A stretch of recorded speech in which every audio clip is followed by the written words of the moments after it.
ဒီပြဟာမကြည့်နဲ့ကိုပါရင်နဲ့မမိုးကြည့်ကိုပါရင်ဒေါသကြီးတဲ့မမိုးပြောကောင်းဘလောက်ဒေါသကြီးမမိုးသေးသာသွားတစ်ချက်မှရိုက်မခံရဘယ်ရိုက်ခံရလဲကိုပါရင်ရိုးရိုးခင်ဗျားတို့လို့ဆိုကိုပါရင်ခေါ်မှာပေါ့ဟုတ်ဘူးဗျဟိုကခေါ်လိုက်ကြတဲ့ကွာကိုပါရင်ရိုက်မဲ့လူကြီးတွန့်သွားခေါ်ပုံကြည့်လေကိုပါရင်ဘယ်ရိုက်ဖြစ်လိမ့်အနန္တ၅ပါးကိုရှိခိုးပါ၏ဖျား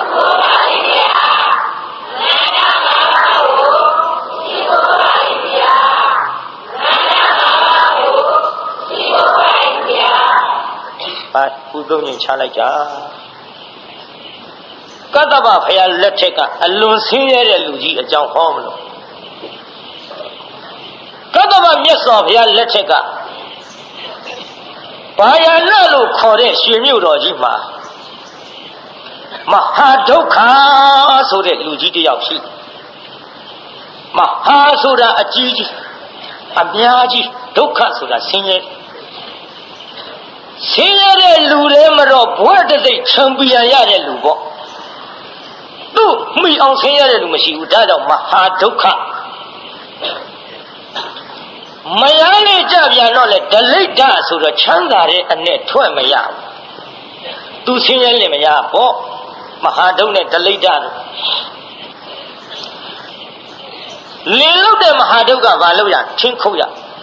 ထင်းခွဲရထင်းပေါက်ရသူများတယ်ဒလိဒကမောင်းထောင်းရတယ်ဆံပြရဘေးသားကြီးဆင်းရဲလို့ဒီလုပ်တွေလုပ်နေတာလားချမ်းသာလို့လုပ်နေတာခင်ဗျားတို့တောင်ငူမျိုးကတိုက်ကြီးနေတဲ့တထေးတွေလို့ဆိုရင်ဘယ်ထင်းခွဲဆံပြလိမ့်။အော်ဆင်းရဲတော့ထင်းခွဲရဆံပြရ။ဘယ်လိုပဲပစ္စည်းဆင်းရဲပေမဲ့လို့စိတ်မဆင်းရဲတဲ့ဇနီးမောင်နှံဘေးသားကြီးသူတို့စိတ်ဆင်းရဲရဲ့ဆင်းရဲပါဗျာ။ဘယ်ဆင်းရဲလိမ့်မတုံးလင်ပီသမယားပီသမှတ်ထားကြယောက်ျားတွေကိုအိမ်အောင်ရှင်မိန်းမတွေကလင်လို့ခေါ်ဟောခဲ့ပြီးသားတွေပါမေ့နေလောက်ပါပြီအိမ်တော်ရှင်မိန်းမတွေကြတော့ယောက်ျားတွေကမယားလို့ခေါ်ကြကန်လင်းအခေါ်ခံတဲ့လူကြီးတွေနည်းနည်းမေးကြည့်ရအောင်တကားတို့ခမည်းတော်ကိုမိန်းမတွေကဘာပြုလို့လင်ခေါ်တာပါလဲလင်းမို့လင်ခေါ်တာပဲမှတ်ထားကိုလင်းခေါ်တာဘာလို့ခေါ်မှမသိပဲနေဦးမယ်ဘုန်းကြီးလူလည်းလှုပ်တယ်လည်းမအောင်မင်းနဲ့နည်းနည်းတော့လှုပ်လိုက်ရအောင်အတ္တထာရတစိတ်တဟာသာပေတုံအလတိသမတေတိတိလင်းကိုဝိကြုံလို့အတ္တထာရတမိမိမရဤစိတ်တံစိတ်ကိုဟာသာပေတုံကြည်လင်းရှင်ပြစေခြင်းကအလတိသမတေတိစွန့်နိုင်ဤတိတိထို့ကြောင့်လင်းလို့ခေါ်သည်မှတ်ခဲ့တိုးလေးပြောမယ်မယားစိတ်ကိုကြည်လင်အောင်ဖန်တီးတတ်လို့လင်းခေါ်ပါတယ်ဗျာတကားတို့ခမည်းတော်ဘာဖြစ်လို့လင်းခေါ်သလဲဖြေရမယ်မယားစိတ်ကိုကြည်လင်အောင်ဖန်တီးတတ်လို့လင်းခေါ်ပါတယ်ဗျာအကုန်လုံးဖြေတော့ဘာဖြစ်လို့လင်းခေါ်သလဲမယားစိတ်ကိုကြည်လင်အောင်ပြီးအောင်ဖြေးပြောလောက်နောက်ပိုင်းစုဘူးရူနဲ့အစတော့ထွက်လာတယ်မယားစိတ်ကိုကြည်လင်အောင်လေမလို့ပါနဲ့ဘူးရူပါသားကြီးဖြည်းဖြည်းလေးပေါ့မယားစိတ်ကိုကြည်လင်အောင်ဖန်တီးတတ်လို့လင်းခေါ်ပါတယ်ဗျာဘာဖြစ်လို့လင်းခေါ်တော့မယားစိတ်ကိုကြည်လင်အောင်ဖန်တီးတတ်လို့လင်းခေါ်ပါတယ်ဗျာဟဲ့မှတ်မိသွားပြီအရက်တော့နေမယ်ဖဲရိုက်နေမယ်ဆိုရင်မရစိတ်ကြည်လင်မကြည်လင်ပါဗျာဘယ်ကြည်လင်လိမ့်ဒါပြည့်သူ့ဘယ်နဲ့ခေါ်မလင်ပေါ့လင်မဟုတ်ဘူးပေါ့လင်မပီတာဘူးပေါ့တဲ့တရားနာပရိသတ်ကြီးမေးရအောင်မယ်ရှင်းလို့ခင်လို့ယူထားတဲ့သာမယာကျွဲရိုက်နွားရိုက်လှိမ့်ရိုက်နေရင်မရစိတ်ကြည်လင်မကြည်လင်ပါဗျာဘယ်ကြည်လင်လိမ့်ဒါတချို့ကတောင်ပြောမြောက်ပြောနေမင်းအယိုးခွဲအောင်ရိုက်မှာအသေးဆွဲအောင်ချစ်တာ အောင်ပြောမြောက်ပြောနေအယောကွဲအောင်ရိုက်ဝေယုံရှိဘယ်သေးရသွားဆိုမလောက်ပါနဲ့သူများမြောက်ပေးတာတချို့ယောက်ျားတွေကပြောသေးတယ်မယားနဲ့နွားမသနာနဲ့ချစ်လို့ယူတယ်လေပြောရဲ့မယားနဲ့နွားမသနာနဲ့ယောက်ျားတွေကဒီလိုပြောတော့လေမိန်းမတွေကဘာပြန်ပြောတော့ဒီကောင်ကြီးတော့အေးတယ်ငါနဲ့ရမှခိုင်းစားလိုက်ရအဲလူလင်မယားနွားလင်မယားဖြစ်ကြည့်ရှုလည်းပြောပါမှာပေါ့ဒါကြောင့်မယားရဲ့စိတ်ကိုကြည်လျောင်ဖန်တီးတဲ့လူလင်ခေါ်သည်မှတ်ခဲ့မိန်းမတွေကြတော့မယားလို့ခေါ်သည်ဘာဖြစ်လို့မယားခေါ်ပါလဲယားကိုမယားလို့တော့မလုပ်လိုက်နဲ့သမိတ်ခုံမဲ့ဘုန်းကြီးသွားဟောတယ်ဒကမတွေဘာဖြစ်လို့မယားခေါ်တော့ဆိုမိန်းမတယောက်ကမှန်လားပါကုတ်ဝေးလို့ပါပေါ့ပေါ့ရှာရှာလူမှုပြောတာ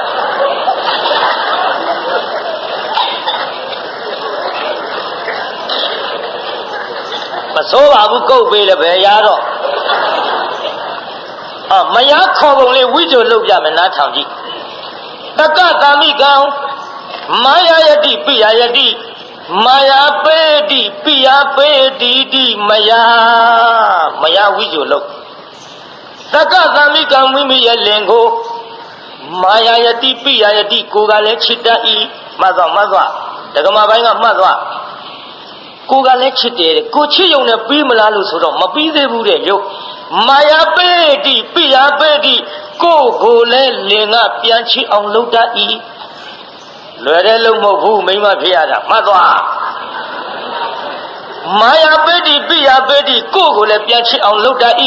ဣတိထို့ကြောင့်မယားလို့ခေါ်သည်မယားကြတော့မယားပဲထမဖွင့်နဲ့မရဖို့သူတော်ဝိဇ္ဇုလုပ်တယ်လို့ပေါ့ကဟပတံလမ္မတိတိဖော်သူတို့တဲ့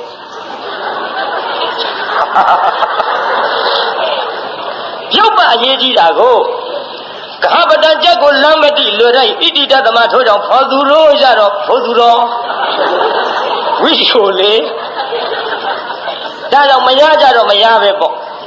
ဘာဖြစ်လို့မယားခေါ်တယ်လဲမေးရင်လင်ကိုကလည်းချစ်တတ်တယ်ကိုလည်းပြန်ချစ်အောင်လုပ်တတ်တယ်ဒါကြောင့်မယားလို့ခေါ်တယ်မှတ်ခဲ့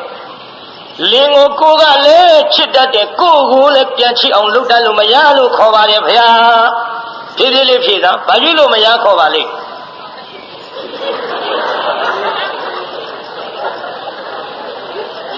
တပည့်တွေရှက်စရာမဟုတ်ဘူးဟဲ့ဒါတရားရှက်စရာမဟုတ်ဘူးဟိုလူပြတ်တဲ့မောင်နဲ့ထမသားနဲ့မိမကြောက်ဘူးမနာတာတွေကြတော့ဗဇာကြီးဟာလို့ချင်းဝင်မကြောက်ဘူးတို့ဒီအတန်ရှက်စရာမဟုတ်ဖြည့်ဟဲ့ငါဖြည့်မကြည့်နဲ့ဘာဖြစ်လို့မယားခေါ်တယ်လဲမေးရင်မှတ်ထားတာနောက်ကတကမတွေရောအကုန်လုံးလင်းကိုကလည်းချစ်တတ်တယ်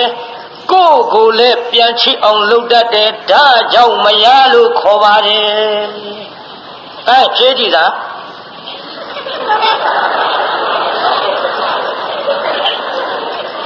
မစားကောင်းတဲ့အသီးကြဟုတ်တယ်ကွာ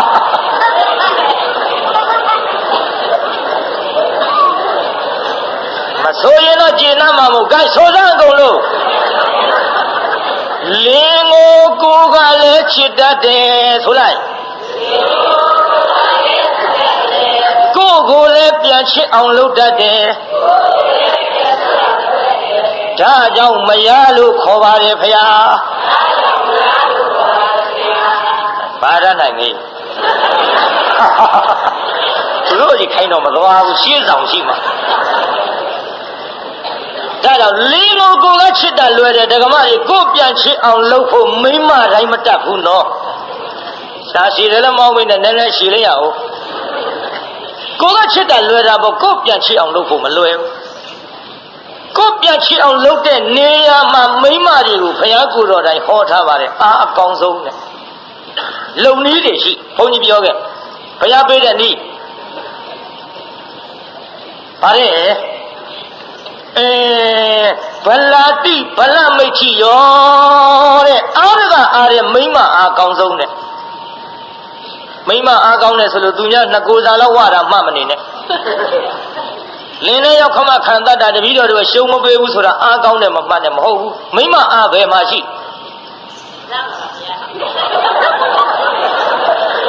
ဟုတ်တယ်ဟဲ့မကြီးနဲ့ဟုတ်တယ်မိမအားနှုတ်ဖြားမှရှိတယ်ဘေးသားကြီးမိမအားပဲမှရှိနှုတ်ဖြားမှပါဇက်မှတူတူပဲနှုတ်ချိုတော့ရှို့တပါးတဲ့ရှင်းရှင်းငန်းငန်းပြောတတ်ပါစေရှင်းရှင်းငန်းငန်းပြောတတ်ပါစေခမည်းတော်ပြောရင်ရပါတယ်ဒီလူကြီးတွေကဟုတ်တယ်မိမပြောရင်ရတယ်ကျောင်းကဘုန်းကြီးတွေစကားကြအလွန်ကြီးထူတဲ့လူဒကာကြီးမနဲ့4 နာရီလောက်လဲကောက်ခဲ့နော်ကျွတ်တော်ဒေသလူသွားစရာရှိလို့4 နာရီလောက်လဲကောက်ခဲ့နော်ဘာပြောတော့အခုတော့ဆောင်းနေရှာရှာလင်းမသွားပြီရောဘုန်းကြီးတွေကြကြီးထူကိုင်းဒကမတွေကသာပြောကြည့်တော့မနဲ့4 နာရီတော့မဟုတ်ဘူးနိုင်ပြန်တစ်ချက်လောက်ထသွားရမှာနော်သူဘာပြောလဲအေးကွာတဲ့ငါမနှိုးလဲနှိုးဖို့တဲ့ကိုင်းသူတို့ချင်းကြကိုင်းဘူးလားဗျာဘုန်းကြီးကြကြီးထူတယ်ဒါကြောင့်တရားနာပရိသတ်ရေဒီလူကြီးတွေကဟောဒကမတွေခိုင်းစားတတ်ရင်အလွန်လွယ်သဗျဒါကြောင့်ကိုယ်ပြန်ချအောင်လုပ်တဲ့နေရာမှာနှုတ်ဖြားကဟောဒီပါဇက်ကလေးကိုအားကိုသုံးတတ်ပါစေဣဗြဟံမကြီးနဲ့ကိုပါရင်နဲ့မှမိုးကြီးကိုပါရင်ဒေါသကြီးတဲ့မမိုးပြောကောင်းဘလောက်ဒေါသကြီးမမိုးသေးသာသွားတစ်ချက်မှရိုက်မခံရဘယ်ရိုက်ခံရလဲကိုပါရင်ရိုးရိုးခင်ဗျားတို့လို့ဆိုကိုပါရင်ခေါ်မှာပေါ့ဟုတ်ဘူးပြဟိုကခေါ်လိုက်ကြတဲ့ကွာကိုပါရင်ရိုက်မဲ့လူကြီးတွန့်သွားခေါ်ပုံကြည့်လေကိုပါရင်ဘယ်ရိုက်ဖြစ်လိမ့်ဒါကြောင့်တရားနာပရိသတ်ရေမမိုးတို့များသမင်းချက်ပြင်းရင်ကိုပါရင်အချက်ခိုင်းစားခဲ့သမင်းချက်ချင်းရောက်ရင်ကလေးချီပြီလူလေးဆင်းလေသမင်းချက်ရအောင်သားရဲ့ဆင်းလေသားရဲ့ပါဇက်ကသာဆင်းလေပြောတယ်လက်ကဘိုက်စိတ်ကလေးကကော့ထုံးကိုတော့ကိုပါရင်ကြည်စမ်းတော်သားအကျင့်ခါပေါ်ချလို့မရဘူးသားသမင်းချက်အောင်ဆင်းလေသားရဲ့ဘိုက်စိတ်ကလေးကငိုတော့ကိုပါရင်နဲ့တော်သားကတော့ခါပေါ်ကမဆင်းဘူးတဲ့သမင်းအိုးတလုံးကိုဖာကိုချက်လိုက်တော့ဟိုလူကြီးကချက်ရှာတယ်ဒီပါကွာတဲ့အမေခိန်တဲ့သားငါချီရမရဘူးဟာတဲ့အမေခါဘောကဆင်းကျင်တာမဟုတ်ချက်မယ်ဆိုပြီးထမင်းကိုချက်ကိုကရင်းနဲ့မြုပ်စည်းပြီးဖြစ်နေမယ်နော်တဲ့ရောင်းမနဲ့မှွေပေးလိုက်အောင်ခိုင်းတတ်တယ်နော်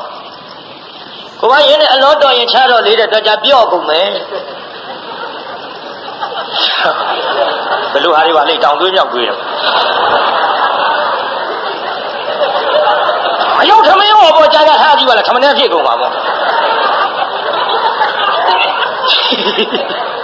ဒီတော့ငါမသိဘူးတဲ့ငါမသိဘူးဆိုတော့ရောင်းမလေးနဲ့ကော်ပေးစားနဲ့ကော်ပေးစားဆိုတော့ရောင်းမလေးနဲ့ကော်ပြီးတော့သူကထမင်းစီလေးလက်နဲ့စမ်းရပြီတခြားတော့အဲ့ဒါနဲ့ထမင်းအိုးကြီးချသမယုံငှဲ့တော့ဗာပြောတော့ကိုယ်ကရင်ကြည့်လို့တော့တဲ့လက်မရဘူးလောက်မယ်ဒကမတွေမှတ်ထားလင်ခိုင်းစားပြီမဲ့လို့ပြည့်မထားနဲ့အနာနာကနေအားပေးရတယ်နှုတ်ဖြားကိုယ်ပါဇက်ကိုသုံးတတ်ရတော့ထမယိုးချက်ပြီးတော့သားတယ်တဲ့မင်းအဖေထမင်းတစ်လုံးတောင်ကျက်ပြီးခင်းချက်ဖို့ကတော့အမေမဖြစ်ပါတဲ့အပေါ်အငန်ကအစအမေတို့ကတော့လေရောင်းမလေးခင်းအိုးတယ်ဇွန်းလေးခင်းအိုးတယ်မှုရပြီးတော့နမ်းကြည့်လိုက်ရင်အမွှေ့နဲ့အပေါ်အလေးပြီးတာသားရဲ့မင်းဖေကြီးကြတော့မြည်ကြည့်တာတောင်မှကွန်းကစားထားလို့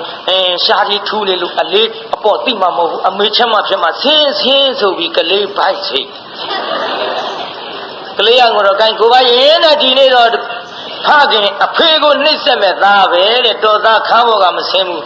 ကျကိုကြိုက်တတ်တဲ့ကျဟင်္ဂါဒီလေးချိချုပ်ပြီးချက်လိုက်တော့ကိုင်ကျဟင်္ဂါဒီတစ်ခွက်နောက်တစ်ခွက်ဟင်းသုံးခွက်ကျက်တော့ကိုင်ကိုပါရင်နဲ့ဆေးတော့တဲ့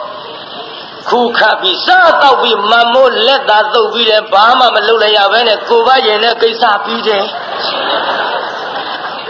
ဒါကြောင့်တရားနာပရိသတ်ကြီးဟောဒီလူကြီးတွေတက္ကမတွေခိုင်းစားရရင်အလွန်လွယ်ပါသည်ဒါကြောင့်ကြည့်လေတရားနာပရိသတ်မရလင်းကိုကချစ်ရုံနဲ့မကကိုပြန်ချစ်အောင်လုပ်တဲ့နေရာမှာနှုတ်ချမ်းကိုအားသုံးတတ်ပါစေလို့ဘုန်းကြီးကနီးပေးတာပါလင်မယားတက်အောင်လည်းဟောရလင်မယားအရှင်ပြေအောင်လည်းဟောရဟောလို့မဖြစ်ဘူးလင်မယားအရှင်ပြေမှာဘုန်းကြီးတွေနှခမ်းကစီစိုးမှာလင်မယားသနေတဲ့အိမ်ဆုံးသွားရပဲဖြစ်လိမ့် ကျုပ်လည်းမရတတ်တဲ့ရင်လိုက်မသိလို့မန္တလေးတုန်းကသွားရတကျုပ်ပါခွေးငါပြောတယ်ဟဲ့ကိုတော်လေးဆွရနေတယ်တဲ့နင်တို့လည်းဟဲ့မကြောက်ဘူးမနာတာတွေတဲ့ဘုန်းကြီးမှမြင်ရလားလို့ဆိုတော့ဘာပြောတော့ဒေါသဖြစ်နေတော့ဒေါသောအဋ္ဌနာဇာနာတိအကြောင်းကျိုးဘာမှမသိဘူးဟဲ့ဘုန်းကြီးမကားလို့ဘာဖြစ်ကျုပ်ခတ်သုတ်သုတ်လေးရတယ်ဒါကြောင့်ငါပါရကြည့်ရဲ့ပါတောင်သွားပါပြီဒါကြောင့်တရားနာပိဋကကြီးလင်မယားတဲ့မှာဒီသာသနာကြီးကိုလည်းကြည်ညိုနိုင်သည်လူလို့ဖြစ်သည်စိတ်ထားသဘောထားညီမျှသည်ကြည်အခုလင်ပိသမယားပိသကြတော့လေတရားနာပိဋကပြည့်စည်ဆင်းရဲတော့လဲမဟာတုတ်တုဇနီးမောင်နှံစိတ်မဆင်းရဲကြဘူးပေါ့ဒီလိုစိတ်မဆင်းရဲပဲနဲ့နေပြီးတော့လာခဲ့ရဒီကနေ့တရားနာပိဋကလင်မယားထမင်းစားကြဒူးလေးတုတ်ကျွေးပြောခဲ့လှပါပြီဒါဒီဒူးလေးတုတ်ကျွေးဟင်းကမကောင်းဘူးအော်ကိုမဟာဒုငါလိုဆင်းရဲသမားရလို့သူဒုက္ခဖြစ်ရရှာတယ်ပစ္စရှိတဲ့တထေသမီးရရဲ့သူတိုက်ကြီးပေါ်မှာနေရမှာမယားကလင်ကိုသနာလင်ကလည်းဒလိတာငါလိုဆင်းရဲတာရလို့သာပေါ့ငါလိုထင်းခွဲသမားရလို့သာပေါ့ဘုန်းကြီးလူတွေရတောင်မင်းတလောက်ဆင်းရဲမှာမဟုတ်ဘူးပြောရသေးတာကိုဗျတထေတန်ရရင်မင်းတိုက်ကြီးပေါ်ပန်ကန်းအောင်နေရမှာတယောက်နဲ့တယောက်အဲ့ဒါလို့တယောက်နဲ့တယောက်တနာပြီးတော့မယားလုတ်သူကဟင်းကောင်းနဲ့မကျွေးနိုင်တော့မျက်ရည်ကျအော်ငါမျက်နှာကြည့်ပြီးမျက်ရည်ကျဟင်းကောင်းနဲ့မကျွေးနိုင်ရှာလို့ဘိုက်ချဲဝင်ကြည့်တယ်လို့သိတယ်လင်ကောင်းမယားကောင်းဒီတော့တချင်းလေးနဲ့ပေါ့ဗျာအားပေးမိမကိုလိုင်းကြောင်းပေးဘူးမနဲ့ရွှေဖယုံငယ်မသေးယုံကျိုးတယ်မေးရကြပါလိမ့်နဲ့ပေါ့ဗျာအဲ့ဒါလို့ဆိုလိုက်တော့နှမရေအာတင့်ကွယ်စီးပွားရေးဆိုတာမြတ်ပြစ်တယ်လို့မသွားဘူးရေလိုက်လို့နေကြီးမြင့်ကြီးကွယ်ဒီကနေ့ဆင်းရဲပေမဲ့လို့နှစ်ဖြစ်ကတစ်ထစ်ဖြစ်နိုင်တယ်ဒီကနေ့တစ်ထစ်ပေမဲ့လို့လေကမ္မခိုင်တန်တိုင်းအိမ်ဆောက်တော့လေကံမောက်လျင်ကျူတတ်ပါသကွယ်နှမရဲ့အာမလျှော့နဲ့တနေ့ချမ်းသာရမပေါ့နဲ့တချင်းလေးဆိုအားပေးလိုက်တော့မဲကိုမဟာဒုက္ခဒီလိုဆိုတော့လေအတန်ကောင်းသားပဲပြုံးလားမြင့်ရကြတဲ့မယားပြုံးလားမှတ်ထားနော်မယားစိတ်ကြည်လင်အောင်လုပ်တတ်ရတဲ့တကားတို့ဒါပေဒီပြောမဲ့သာပြောရတာခုခေတ်မိန်းမတွေထမင်းစားရင်မျက်ရည်သွားမကြနဲ့ကြုတ်တာပေါ်မကင်းဘူးဟုတ်တယ်လေမျက်ရည်ကြတာစိတ်ချမ်းသာအောင်မလုပ်တဲ့ပြင်ဘာပြောမဲ့ထင်လို့စားရင်တော့ဒါပဲလင်းငယ်လုံးလို့ငိုတာတော့အတော့ခွက်ကြမဲ့လူတွေလို့ဆိုမှဒါကြည့်ဒီလိုနဲ့ထမင်းစားပြီးတော့မဟာဒုကြီးထင်းပေါက်ထွက်သွားတော့ပေါ့ဗျာထင်းခွဲထွက်သွားလမ်းလူအုပ်ကြီးတွေ့ဟာနဲတဲ့လူတွေမဟုတ်ဘူးဟာဒီလူတွေဘာလို့ကြတာပါလိမ့်မလဲခြေပြားလေးထောက်ကြည့်လူတော်တဲ့ကန့်ရင်ဆင်းရဲတယ်ဗျဆင်းရဲတော့လူတော်တဲ့မဝင်ရဲဘူးပေါ့လူမှာဝတ်တောင်းမှအကွတ်တဲ့အစိုးလေးကစုပ်စုပ်တဲ့ထဲပြတ်တဲ့ထဲနွန်းလာလေးဝတ်သွားခြေပြားလေးထောက်ကြည့်ဆင်းရဲမကောင်းဘူးနော်လူတော်တဲ့မဝင်ရဲဘူးဗျချမ်းသာအောင်လုပ်ကြရေးသားကြီးဆင်းရဲရင်ကောင်းရဲ့လားကောင်းပါဗျာဈေးဆိုင်တန်ချောင်းခေါက်လို့သွားထုတ်တာတောင်မှပတ်စံရှိတဲ့လူကြပေးလေတဲ့စာအုပ်လေးကျုပ်ထပေးမယ်ဆင်းရဲတဲ့လူရနေတော့ဘာပြောဘယ်တော့မှတော့ပြီးတော့တွေ့သွားအချမ်းသာတဲ့လူတွေ့ရဲမလားပြိဿတွေ့ရပါဗျာဆင်းရဲတဲ့လူမို့တွေ့တာကိုယ့်အပြည့်ဘာလို့လို့ကိုယ့်အပြည့်တော့နောက်ဘဝကမလှူခဲ့တဲ့ပုပ္ပေစကတပုံညတာဆိုတဲ့စက်ကြီးပြက်ခဲလို့ဆင်းရဲလို့တွေ့တဲ့မလှူတဲ့ကိုယ့်အပြည့်သဘောပေါက်ရဲ့ပေါက်ပါရဲ့ဗျာဒါကြောင့်ချမ်းသာအောင်လုပ်ကြဒေသကြီးဆင်းရဲခြင်းသလားချမ်းသာခြင်းသလားချမ်းသာခြင်းလက်သာပြင်ထားကြလူမှချမ်းသာဒါနဒါကြောင့်အလှပေးတစ်ထည်ဖြစ်တရားကိုဟောနေတယ်နော်80နားထောင်ကြည့်ဒီလိုနဲ့တရားနာပြေးတဲ့လူအုပ်ကြီးဆဲတော့ဘုရားလူကြီးနာကတ်သွားဟိုကကတ္တဝမြတ်စွာဘုရားမူထားလို့တရားနာပြေးတဲ့ရေတန်ဃာဒါနဆွန်တော်ပွဲကြီးပြောပါကြီးဟေးဘာတော့ပါဘာလို့ကြတာလဲခင်ဗျအဘမဟာထုတ်ရကိုမျိုးကိုအရာတန်ဃာဒါနဆွန်တော်ပွဲကြီး ဘုရားအမှုထားလို့နှစ်စဉ်ကျင်းပါတယ်ဒါမင်းမသိဘူးလားဟာဟုတ်ကဲ့ခင်ဗျာမသိဘူးလို့ပြောလို့ခံရတော့မှာပဲကျွန်တော်ဒီအလုပ်တွေဝါဒနာမပါလို့မဟုတ်ပါဘူးဝမ်းစာလေးတနေ့အလင်းမအောင်မနေရှားပြီးတော့စားရပါသဖြင့်ဆင်းရဲသခင်ဗျမွဲသခင်ဗျဒါကြောင့်ကျွန်တော်ဒါတွေမသိမိပါဘူးလို့ဆိုတော့ဟေးမဟာတို့ခင်ဗျာမင်းမွဲတာဘာဖြစ်လို့ဆိုတာသိမချမ်းသာလို့မွဲတယ်ပဲသိတယ်ခင်ဗျဟေးမဟုတ်ဘူးကွာမင်းဒီဘဝဆင်းရဲတာမွဲတာနောက်ဘဝကမလှူခဲ့လို့မောင်ပါမတ်မလှူခဲ့လို့ကွာပုပ္ပေသကတပုညတဆိုတဲ့ဒါနဆက်ကြီးပြက်လာလို့မင်းဒီဘဝဆင်းရဲတာမှတ်တော့ဟေးလှူကွာနေဦးနာသူများတွေသံဃာတရား1500ယူသွားကြသံဃာတော်တာဝန်ယူပါလားကွာသပိတ်တလုံးမျက်နှာလေးအောက်ဆိုင်ပါကြီးခင်ဗျာဖယားလူကြီးမလှူနိုင်မှန်းသိလို့ကျွန်တော်ကိုလောင်လိုက်တာလားခင်ဗျာတဏှာလို့ပြောနေတာဟာခင်ဗျာကြည်စားကြလားခင်ဗျာဟာတဏှာလို့ပြောတာကွမင်းဆင်းရဲလို့ခင်ဗျာဒါဖြင့်ကျွန်တော်တန်ဃာတစ်ပါးနဲ့သပိတ်တလုံးတာဝန်ယူတယ်ခင်ဗျာ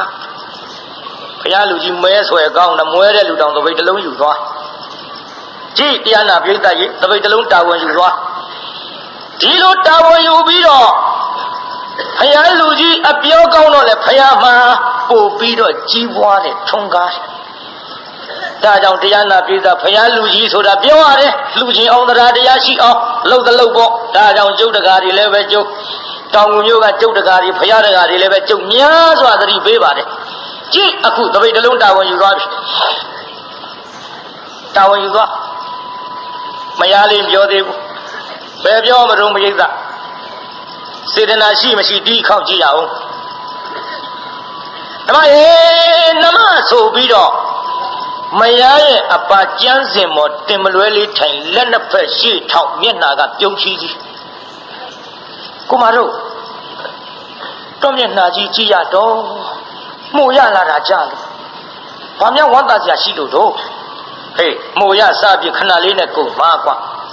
တစ်သလုံးဝမ်းသာရမယ်ကိစ္စငါတို့မျိုးတန်ခါဒါနာဆောင်းလုံးဝဲကြီးဖြစ်တဲ့ဓမ္မရဲ့လှူလိုက်ကြတာပါ900 1000သပိတ်တွေတာဝန်ယူကြမောင်ကြီးဖြင့်ဝမ်းသာလိုက်တာသာဓုခေါ်မိတယ်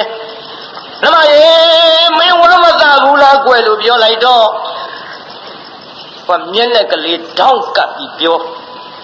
ကိုမတို့ဝမ်းမသာပဲနေပါမလားတော့နဲ့အားလဲအားပါရဲ့နားလဲနားပါရဲ့ကျွတ်တော်ဆင်းရဲလို့မွဲပြီပဲလို့တန်ဃာတစ်ပါးတော့လှူနိုင်ပါတယ်တော့တော်လုံးလူအကြီးလင်းလုံနေရတာဒီဘဝကုသိုလ်တုံမြုပ်ရတော့မယ်မဟုတ်ပါဘူးကိုမတော်အားလဲအားပါရဲ့နားလဲနားပါရဲ့တန်ဃာတစ်ပါးတော့တာဝန်မယူခဲ့ဘူးနဲ့မျက်နဲ့ကလေးတောင်းကပြောလိုက်တော့မကျေနပ်တဲ့ပုံစံနော်တကားတို့တောင်းကရင်မကျေနပ်ဘူးလားမှမျက်နဲ့ရမ်းယူမနေနဲ့မျက်စောင်းထိုးတဲ့ပုံစံလေးပြောတာကြည့်တရားနာပိဋကရေအဲ့ဒါလို့စေတနာလေးပေါ်လာတော့မှထုတ်ပြောဟဲ့မလေးမင်းလှူခြင်းမှန်ပြီလို့မောင်ကြီးတာဝန်ယူခဲ့တဲ့လှူရပါစေမကွယ်နှမရဲ့ပြောပြီဗျဒီချိန်ကြတော့ပြောပြီမျိုးစေတနာရှိမှထုတ်ပြောတာရောက်ချင်းဘာမှမသိသေးပဲနဲ့ငါတော့သံဃာတပားနဲ့သပိတ်တလုံးတာဝန်ယူခဲ့ပဲဆိုကိုယ်မှသားရမရှိပဲတော့ဘယ်နဲ့လုံးဒါကြောင့်ပြောရရတယ်တကားတို့မိမတိုင်ပင်မဲ့ကြံခေါ်ကြည့်လိုက်ရှင်မရေခေါ်ကြည့်လိုက်အားလုံးလူမြတ်သားနဲ့မပြောနဲ့အဲ့ဒီချိန်ပြောရင်နောင်ချင်းမှာရှင်မရေခေါ်ကြည့်လိုက်ရှင်တော်ညနေချို့တို့ရပြောတော့ရပြီကုသိုလ်ရေးကောင်းမှုရေးတိုင်မယ်တော့ဒါပြောတာချော်တော့ငေါ့တွေးမနေနဲ့ဘူးအတွေးသမားတွေများတော့ပြိဿအုပ်ပါ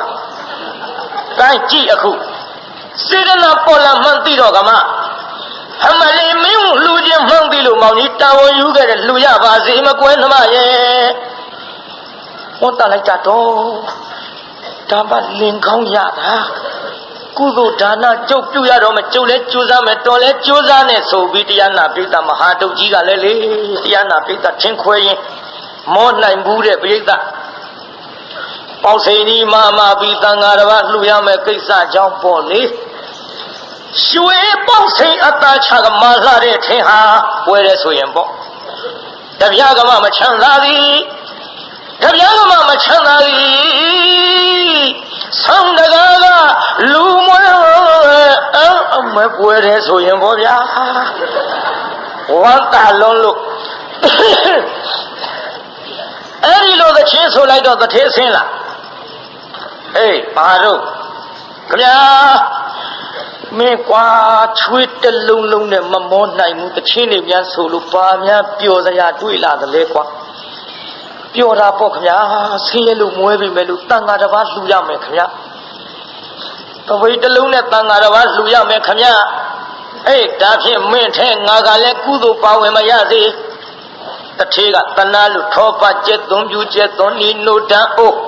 ဟောပြေးလိုက်ရောတရားနာပြိဿကြီးအော်မရတဲ့တလိတာကလည်းတချင်းတစားစားနဲ့မောင်းထောင်းတော့တထေးမကတဏှာရာနဲ့တန်ဃာတစ်ပါးလှူမယ်ဆိုတော့တလေးဆံလေးတွေကြွက်သွားလေးတွေကြလို့ဖွေးတလေးဆံလေးတွေပြေးလိုက်လင်မယားနှစ်ယောက်ပြန်လာအိမ်ဝကြဆုံကြချိန်ထားတဲ့အတိုင်းဟောကိုမတော်ဒီနမတလိတာကြည်စားမတော့ကျုပ်လေဟောတထေးမကပြေးလိုက်တာကုသိုလ်ပေါဝင်လိုက်တာတလေးဆံလေးတွေကော့လို့တော့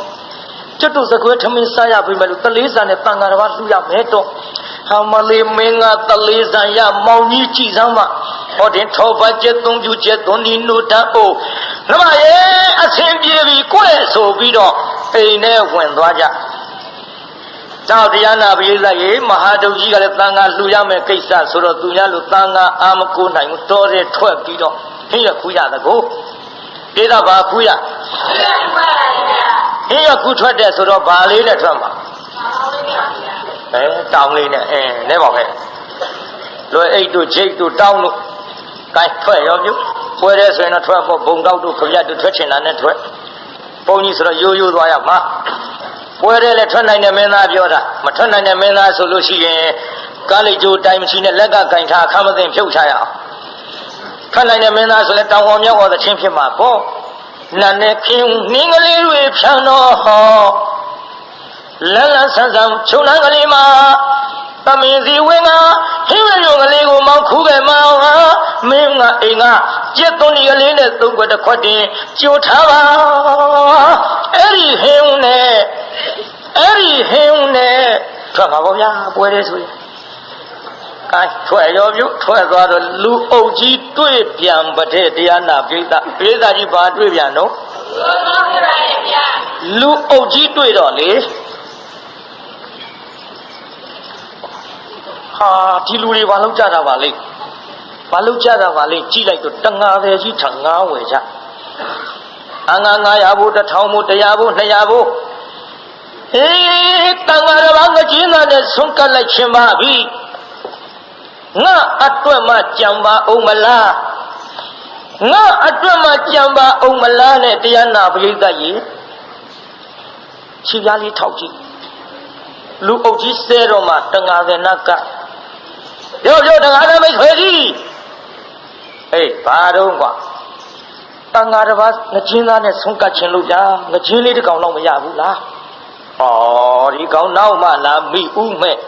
ပြင်းလား900ဘို့1000ဘို့ကြီးဆိုကောင်းပြီကွာမရှိဘူးဟာဗျာတကောင်လုံးမှမရတော့တကောင်မပြောနဲ့တစ်ဖက်တော့မရဘူးဘာတို့မျက်နှာလေးအောက်ဆိုင်သွားမဟာတော့မင်းဆင်းရဲလို့မွဲလို့သာပေါ့သူများလိုပက်ဆန်ရှိတဲ့တထေးဆိုရင်မင်းငချင်းသားနဲ့ဆွမ်းကရမယ်ငါကုသိုလ်ဆိုးလိုက်လေချင်းနဲ့မြည့်ရည်စားလေးပစိုးနဲ့တုတ်တော့တငါသေးပြီဒီတနာရတဲ့ဟေးဒီနာနေပေါင်းပါမင်းငိုတော့မနေပါနဲ့ပဲခဏနေဟုတ်သဲပူတဲ့မြုပ်ထားတဲ့ငချင်းတစ်ကောင်ပေါ်ပေးလိုက်ပေးတာပါလေးပေါ်ပေးလိုက်အချင်းမီလေးလက်ညှိုးနဲ့လက်မညှက်လို့ဟောတယ်လို့လေးကောင်းပေါ်မြောက်ပြီးပါဇက်ကလေးဟပြီးတော့ဟမလေးတန်ဃာတော်ငါလူချင်းနဲ့ငချင်းသားနဲ့လူရတော့မယ်လာဘဝတ္တ မေသူလဒံဝတ္တမေလူရတော့မဟဲ့သာသနာတော်ကြီးနဲ့ကြုံလို့ဘုရားသာသနာတော်ကြီးနဲ့တွေ့လို့ငါတန်ဃာတစ်ပါးဖြစ်လူရတော့မယ်ဝမ်းတလုံးလို့ခုံပေါက်ပြီးအိမ်ပြန်သွားလိုက်တာအိမ်ရောက်ညတိုးနဲ့လင်မယားနှစ်ယောက်တရားနာပြိတ္တရေချက်ရေးပြုတ်ရေးလှူရေးတန်းရေးကိစ္စနဲ့အိမ်မပြောဘူးတဲ့ပြုတ်ပေးသားကြီးအိမ်ပြောရဲ့လားပြောပါဦးဗျာခမရတို့တောင်ငူမျိုးကြီးဖျားပွဲဖြစ်တော့နှစ်ဖြင့်ကလို့လှူရတော့မယ်ဆိုဒီနေ့လူနေခမရတို့အိမ်မပြောကြသလိုပေါ့ချက်ကြပြုတ်ကြကြောကြလှော်ကြကြွေးကြမွေးကြတီးကြမှုတ်ကြကကြခုံကြပေါ့လေမှန်လားပြိတ္တကြီးမှန်ပါဗျာသူတို့တော့တီးမှုတ်ကခုံမရှိဘူးပေါ့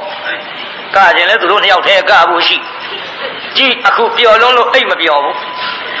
လူချင်းကြလုံးလို့မဟာလူကြီးကလည်းမနဲ့မြတ်သပိတ်ရမယ်လူဆိုတော့တရားမင်းရဲ့ကြောက်ဖြာကပုံမမှန်တော့ပြီပေးသားကြီးတရားမင်းရဲ့ကြောက်ဖြာပုံမှန်ရဲ့လားမှန်ပါဗျာမှန်ဘူးဗျပြော့လိုက်မာလိုက်ရော့လိုက်တင်းလိုက်အေးလိုက်ပူလိုက်ဖြစ်လူပြည့်လှမ်းကြည့်လိုက်လူပြည့်မှာငါတရားရာလူမဲ့လူရှိပြီနဲ့တူတယ်တရားလည်းဖိနိုင်ကုန်လူမှကြောက်လူပြည့်လှမ်းကြည့်လူပြည့်လှမ်းကြည့်လိုက်တော့ရန်သူမတွေ့မဟာဒုတ်ကြီးမြတ်သပိတ်ရမှာမြင်တော့ဖြစ်ဘူးမဖြစ်ဘူးဒီကိစ္စလူပြည့်သွားပြီအများရှာမှဖြစ်ဒိဋ္ဌတရားအများရှာတော့မယ်လူပြည့်ဆင်းပြီးတော့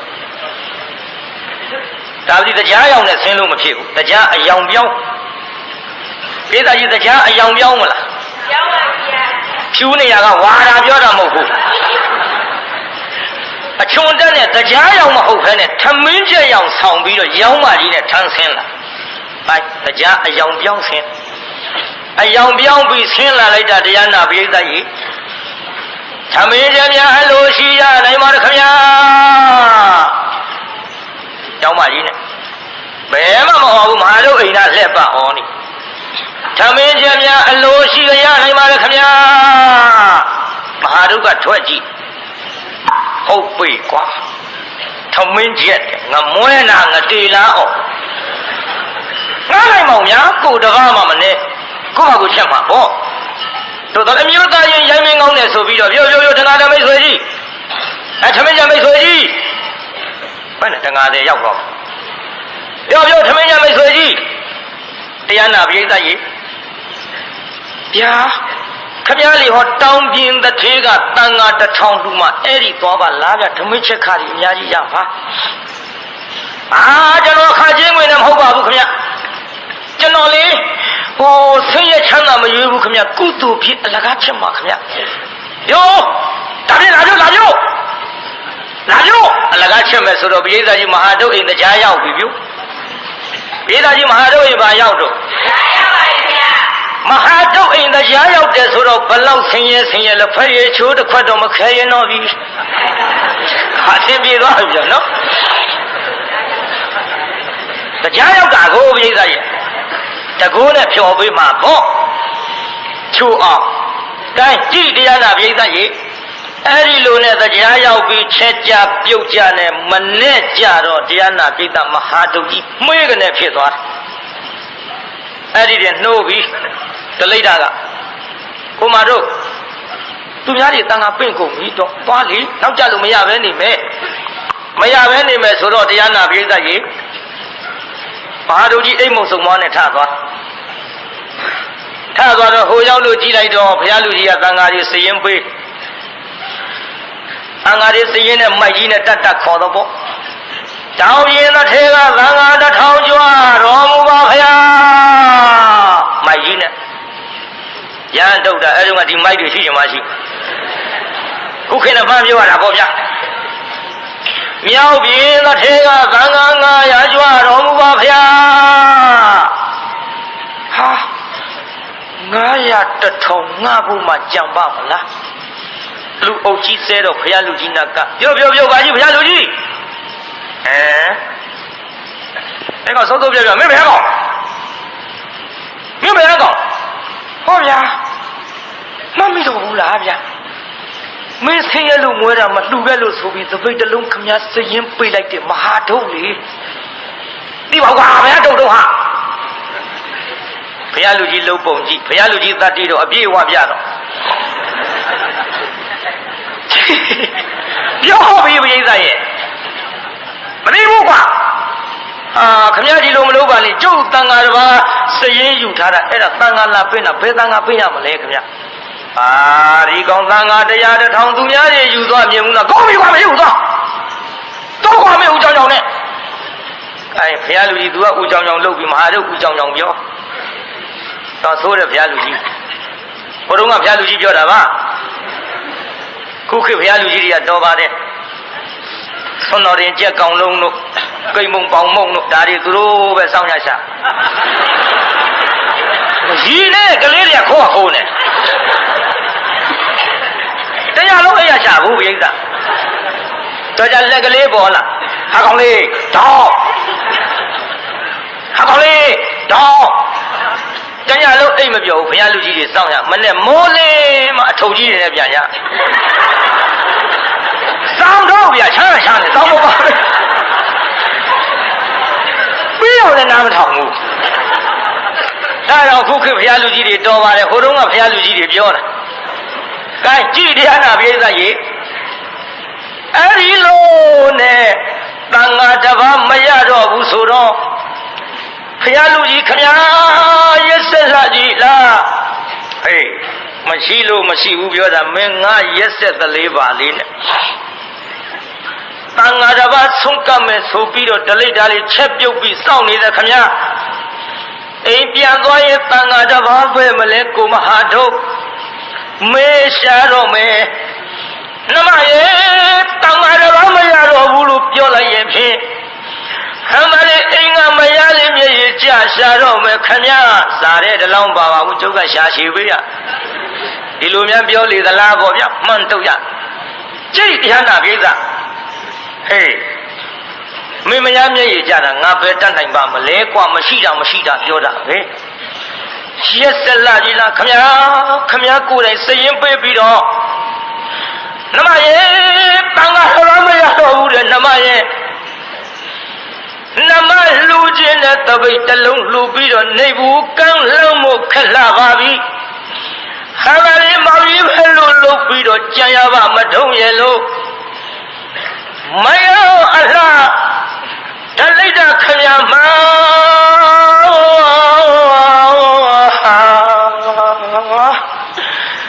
မျက်စီတဲ့မြောင်ဖန်းကြီးမျက်ရည်စာလေးတုတ်ပြီးမဟာထုံကြီးငိုးနေတယ်နော်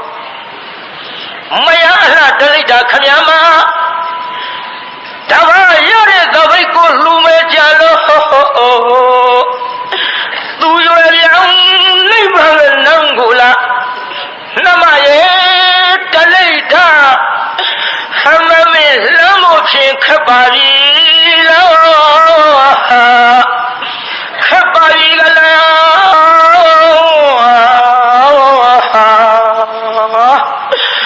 မလေးမင်းလူချင်းနဲ့တန်ခါတစ်ပါးမလှူရတော့ဘူးကွယ်အခုတော့လေဖယားရဲ့ကြီးတဲ့လူကြီးဖယားလူကြီးမို့ခံရပြီနမရဲ့ဘုရားလူကြီးပြူသွားတယ်မျက်လုံးအဲ့ကမင်းစကားကြည့်ပြောမယ်မင်းငါဘုရားတဲ့ကြီးတဲ့လူကြီးလေးပါလေးနဲ့မဟုတ်လားဗျဘုရားထံသွားရင်ကျွန်းတော်သပိတ်တလုံးရခြင်းရမယ်ခုခမရပေးပြီးသားစရင်ကိုခမရမရှိဘူးလို့ပြောနေပြီငါစရင်မတင်မိဘူးကမေ့နေလို့ဒါကြောင့်ခမရကိုကြုတ်ပြောတာပေါ့ဖယားရဲ့ကြီးတဲ့လူကြီးဖယားလူကြီးကိုခလိုက်ဟာပြီနမရဲ့တဘာယူပြီးတာငါ့ကိုတောင်းမကြမ်းပါဘူးတဲ့ငိုလေးတန်ဃာတဘာယူတာမကြမ်းတော့ဘူးတဲ့နမရဲ့ရဲဆက်ကြီးအခုတော့စရင်မတင်မိဘူးတဲ့တဘာယူပြီးတာငါ့ကိုတောင်းမကြမ်းပါဘူးတဲ့အရဟံဘဂဝါတထွေရလို့လေစိတ်ရနဲ့ဟေးဓမ္မဘာတို့သိပြီးတော့ငါရှိငိုးနေပါနဲ့ကွာငါလဲသူများငိုတာမြင်စိတ်မကောင်းဘူးကွာမ မကောင်းခမည်းပါပြုလို့ဒီလိုလှုပ်တော့မဲနေတယ်လို့ပြောနေမှာကွာမဲနဲ့ခမည်းဗျာရရဆက်ဆက်ကြည့်ပြုရပါပဲရဲ့ဟေးပါတော့မင်းကွာငါတော့မင်းဖျားတဲ့ကြီးတဲ့လူကြီးလေးပါလေးနဲ့မင်းဒီလိုလှုပ်မနေပါနဲ့ကွာပြောမနေပါနဲ့ဟေးဒီမဲ့ကတ္တဗမြတ်စွာဘုရားရဲ့မြတ်တပိတ်ငါဘသူထဲမှာသိရင်မသွင်းသေးဘူးကွာအဲ့ဒါမင်းကုသိုလ်ကောင်းရင်တော့ဘုရားသွားလျှောက်ရင်ဘုရားတနာလို့ချီးမြှင့်ရမှာကွာဗျာဒါပြည့်ကြုံတော်မယ်ခင်ဗျာဘုရားထံတော်မြတ်တပိတ်အတနာခံမယ်ခင်ဗျာရဲ့လို့တပည့်ယူပြီးတာငါ့ကိုတောင်းမကြမ်းပါဘူးတဲ့အရဟံဘဂဝါတဆူရလို့တဲ့စိတ်ရဲ့နဲ့ဟမမင်းအခုတော့ဖြင့်အိမ်ငါမရလေးမြတ်တော်ပဲရမှာမျက်နှာရလှမှာပါကလာကလောကတ္တဗမြတ်စွာဘုရားထံလို့ကျွန်တော်အသွားဆိုပြီးငိုပြေးတော့တာပဲပြုကဲတရားနာပိဋကဘုရားထံပြေးလိုက်တာဘုရားရှိလေတရားနာပိဋကမြတ်သပိတ်လူချင်းညလို့ရှင်ဘုရင်ရဲ့စစ်သူကြီးရဲ့တက်တော်မရှိတရှိမကြီးရဲ့ဘယ်လောက်ရှိရှိသေမှမှုမရှိတရှိပြောတာသေမဲ့အမျိုးသက်တော်ရှိလှုပ်ထားတာတော့သိမကြိုက်ပါဘူးဒါပေမဲ့မရှိတရှိလို့ပြောလိုက်တော့နှစ်ခုရတာပေါ့လေတက်တော်ရှိမကြီးရဲ့ဝန်ကြီးချုပ်ရဲ့မြူနီစပယ်လူကြီးရဲ့ခုခေတ်ကမှပြောတာအဲ့ဒါတွေရှိကြမှာရှိငါတဲ့ငါရှင်မရင်တဲ့ဘုရားကငါမြင်ငါပေးမှာတဲ့ငါစစ်သူကြီးတဲ့ငါပေးမှာတဲ့ငါတက်တော်ရှိတဲ့ငါပေးမှာတဲ့ဟောကွက်ကြတဲ့ဟာကြီးဘုရားဦးကျော်တော်မျက်နှာလိုက်ပေးမယ်ဘုရားမှတ်ဘုရားတော်မကျိန်နေဘူးသူတို့ကစောင့်နေကျိန်ရကမနိုးသေးဘူးစောင့်နေကြကြည့်တရားနာပိဋကမဟာဒုက္ခဒီနာရောက်သွားအဝတ်ကလေးကစုပ်တော့အဲ့တော့တော်ဒီချိန်ဘုရားတော်ကျိန်ရကမထားသေးဘူးတော်မင်းဒီချိန်လာတောင်းလို့မရဘူး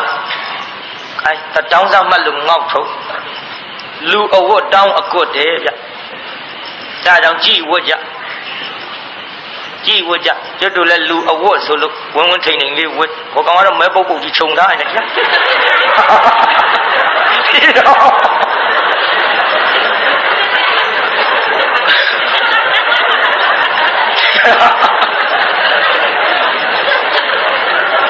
ဟောဘူးဒါသူမနာလို့နေတာကျုပ်ကမနာလို့ဆိုတရားနာပြေးတာကျုပ်ကဒီသင်္ကန်းဝေ့ရတာသူတို့ပါလာလိပ်ပြာကိုမလှရှေ့အတွက်ကအညိုနဲ့နောက်ထွက်ကဇက်ဖီးပြီးအယောင်နဲ့ဆိုတော့အနေခက်ခက်နေလို့အပြောင်းခိုင်းတာလည်းမရဘူးဒါပတိကိုယ်အယောင်နဲ့ကိုယ်မှပဲကြည့်လို့လိုက်တယ်တရားနာပြေးတာဘုန်းကြီးကဓာတ်ပုံတိုက်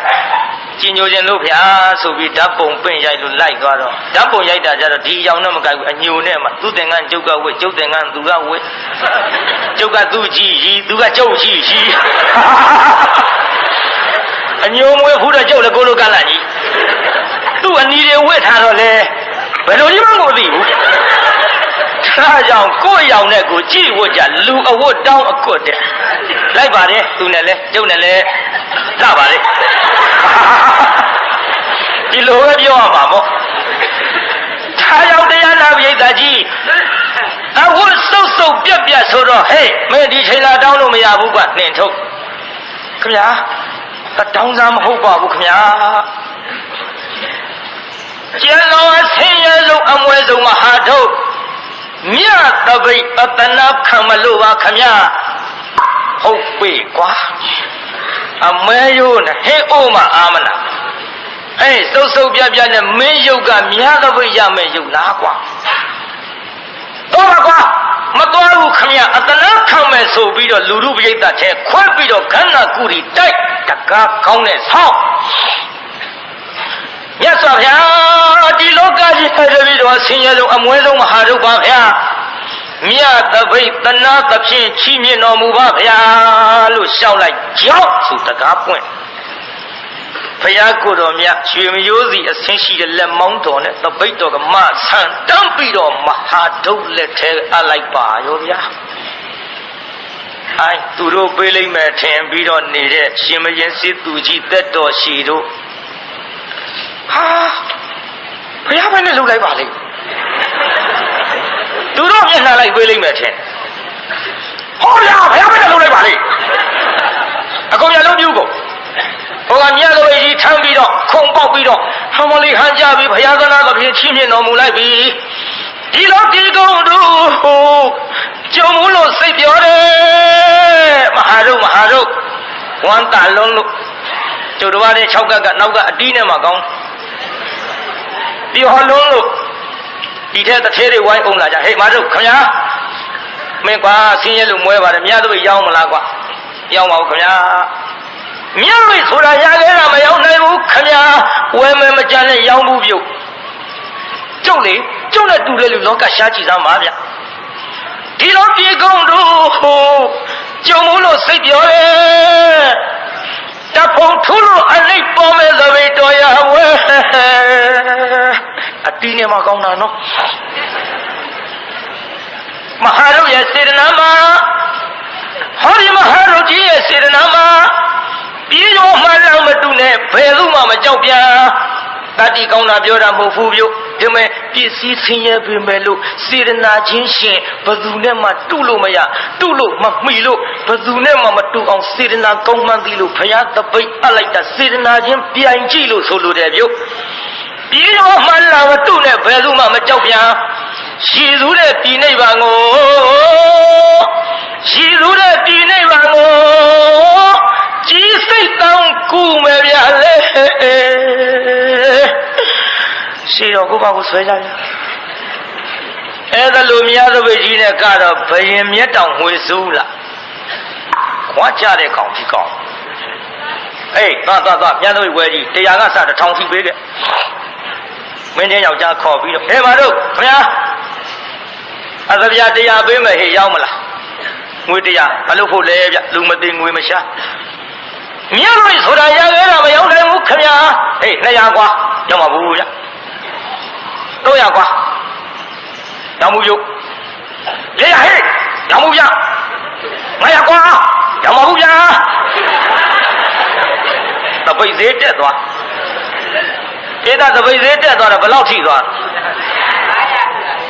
ဘုရားမြတ်တပိတ်900မဟုတ်ပေါ့ကျွတ်တို့တပိတ်900ဆိုငါတီးကြလေရကြည့်ကြည့်တပိတ်သေးတက်သွား600 900 800 900အဲ့ကောင်1000ကွာအိုးခမရဘာသာ1000ရုံကလို့လဲနေမရောက်ဘူးရောက်မှုတယ်ဗျမှန်လားပါဗျာမြတ်သပိတ်ငွေ1000နဲ့မရောက်မှုတဲ့ဗျတသက်လုံးစားခြင်းနဲ့ယာရုလိုခြင်းလို့နဲ့တူပါယာရုနဲ့သွားမြောက်ချင်တကောင်မင်းတကြီးလုံးမလားမလုပ်ပါဗျာဒီရွယ်ကြီးကြောင့်မဟုတ်ဆိုးခုံမှမျက်စောင်းလို့မခံမရစီခွာကြတဲ့ကောင်ဟဲ့ကောင်မင်းဟောအမတ်လုံးမလားအမတ်မလုပ်ပါနဲ့ဗျာအမတ်ဆိုတာမတ်ရမရင်ထိုးလဲတဲ့အမျိုးပါခဏမလုပ်ချင်ဘူးတဲ့မလို့ယာရုနဲ့မြောက်လို့လည်းမရပါဗျာအေးဒါပြန်သူ့နောက်ကလိုက်သွားဟဲ့သူ့နောက်ကလိုက်သွားပြီးဒီကောင်ကောင်းမကတ်နိုင်ရဲ့မြတ်သဘယူတဲ့ဘုရားကိုယ်တော်မြတ်ကြီးအာနာစရာပါကွာအမလေးကောင်းနဲ့မကတ်နိုင်ဘူးလို့ရှင်ဘရင်ကထင်တော်လဲမဟာဒုတ်အိမ်ရောက်နေတာတရားဆိုတော့ခြုံလိုက်မယ်ဖြစ်ပုံ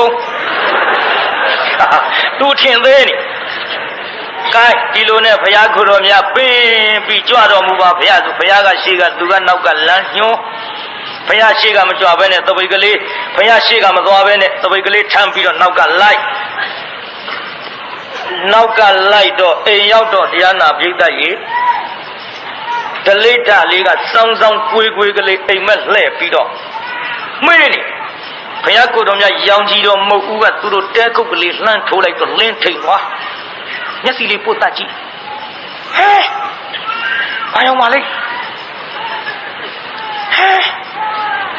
ဝင်းထိန်လို့နေရောက်လာရောက်ကြည့်အောင်မီရောက်တယ်မတူဒီအယောင်ကြီးမြင်ရပူရင်းတဲ့ကိစ္စမရှိငါအေးမြလှပါပြီဘာရောက်မှလိမ့်မတုံနောက်လဲကြည့်လိုက်တော့ဘုရားကိုယ်တော်မြတ်ကြီးနဲ့ဘွားကနေတွေ့ဟောတော့ဘလီဘုရားကြွလာတယ်ဘုရားကိုယ်တော်မြတ်ကြီးတို့အိမ်ကြွလာပြီအဘရိသံဃာတော်ဘာသွားပြင်လဲတို့အိမ်ကဟာကြီးနဲ့ဘယ်လွဲနေပါလိမ့်မတို့တို့အိမ်ကဟာကြီးဆိုတာဒုတ်ကြီးပြောရတာအဲ့လေမဟာဒုတ်ကြီးပြောရတာကိုမဟာဒုတ်ကြီးနဲ့ဘယ်လွဲနေပါလိမ့်မတို့နဲ့တရားနာပရိသတ်ကြီးအဲ့ဒီကဲ့သို့စိတ်ကူးနေတုံးမဟာဒုက္ခလည်းမြင်တဲ့ခြင်းတကိုဖယားနဲ့ကွဲနေလို့မမြင်တာမြင်စေခြင်းလုံးလို့တပိတ်ကလေးထမ်းပြီးပြုံးဖြီးပြီးနဲ့မျက်နှာလေးဘေးထွက်ပြ မြတ်သပိရတဲ့လူဆိုတော့မရမြင်ချင်တာပေါ့ဗျာကြွားချင်တာပေါ့ဖဲသမားရင်ကြည့်မှာပေါ့နိုင်လာတဲ့ရဲ့ကြအတောင်လေးစားနဲ့မင်းဇောရှိတယ်အိပ်ပလားကွာတော့နိုင်လာတဲ့ရဲ့မိမတွေကပြောတယ်သေချင်းစိုးတွေရှုံးလာတဲ့ရဲ့ဘယ်ကြောင့်မှထိုးအိမ်မှမသိဘူးဗျကြည့်တရားနာပြိဿရေ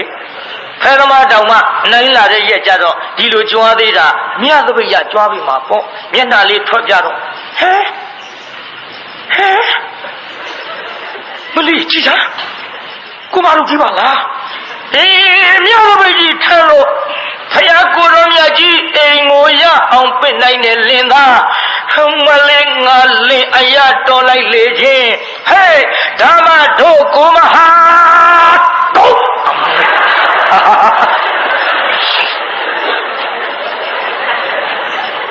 ဝမ်းသာလွန်းလို့ပြိဿ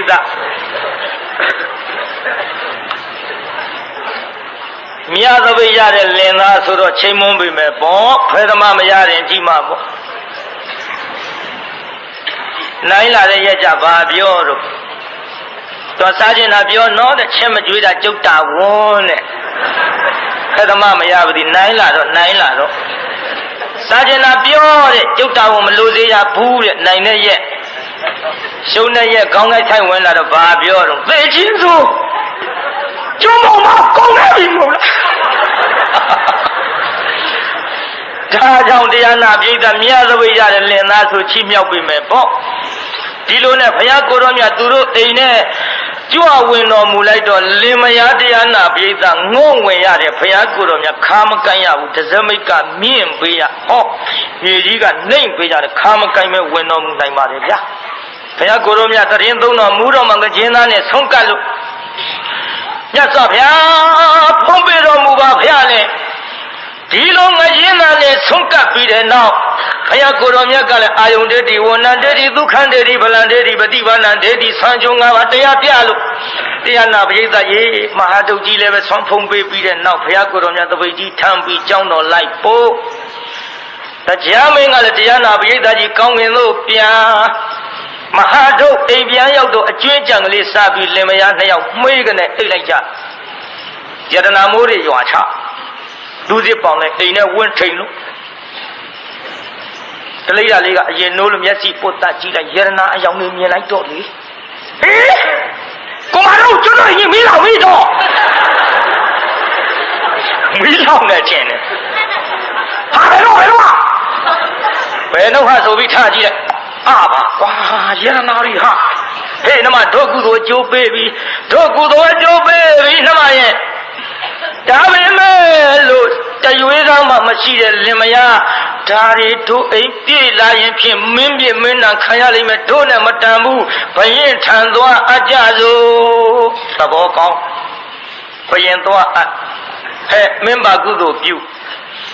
ဘုရားကျွန်တော်မျိုးကြီးဘုရားကိုယ်တော်မြတ်ငချင်းသားနဲ့ဆွမ်းကပ်ပါဗျာဧကွယ်တာဖြင့်မင်းကုသိုလ်ကြောင့်ဖြစ်တာငါနဲ့မဆိုင်ဘူးအကုန်ပြန်ယူသွားတဲ့တပြားမှမယူဘူးအကုန်ပြန်ပေးအာဒုက္ခလည်းသဘောကောင်းရှင်မင်းကလည်းသဘောကောင်းပြန်ပေးရုံနဲ့မကယရနာမိုးရွာချတဲ့တစ်ချိန်ငါတိုင်းပြည်သူလောက်ချမ်းသာတာရှိသလားမရှိပါဘုရားလို့ဆိုတော့မှတထေထီဆောင်တဲ့တကွာမဟာဒုတ်တို့ဇနီးမောင်နှံတထေရာဓုကအလိုက်ပါပြီမဟာဒုတ်တို့ဘာဖြစ်သွားတော့တထေဖြစ်သွားတယ်နော်ဘာပြုလို့တထေဖြစ်ပါလိမ့်အလိုပေးလို့တထေဖြစ်တဲ့ဇနီးမောင်နှံတထေဖြစ်တဲ့နေရာတွင်ကျုပ်အနီနဲ့ရတန်းကရရမှာပါဆက်ဟောရင်ပန္တိတသာမဏေအထိဆိုဇတ်ထုတ်ကအရှိကြီးဗျဒါနကံလေးကိုကျုပ်ဖြတ်ဟောရပါတယ်မဟာရုဒ္ဓဇနီးမောင်နှံအလှပေးလို့တထေဖြစ်သွားမလားတရားနာပြိဿဖြစ်ပါပါဗျာခင်ဗျားတို့ကအဲ့ဒီလိုတထေဖြစ်ချင်သလားမဖြစ်ချင်ဘူးလားဖြစ်ချင်ပါဗျာဖြစ်ချင်ရင်လှူရမှလားမလှူပဲနေရမှာဖြစ်ပါပါဗျာဟဲ့ဒါဖြင့်အိတ်ထောင်တဲ့နှစ်ကြခိတ္တရဆိုင်မဲ့ဟာတိုင်းပေးမဲ့ဖြတ်ပိုင်းကလေးတွေနဲ့လှူကြဗမာရင်းကမမေ့မလျော်မပေါ့မဆာသောတတိတရားဖြင့်တံပါဒေထမိမိတို့ကြီးမှန်သမျှ6 သိန်းကုန်ကြမဲ့သာသနာပိတ်မှန်ကြီးအတွက်တစ်ဖက်တစ်လမ်းကတတ်စွန့်သမျှ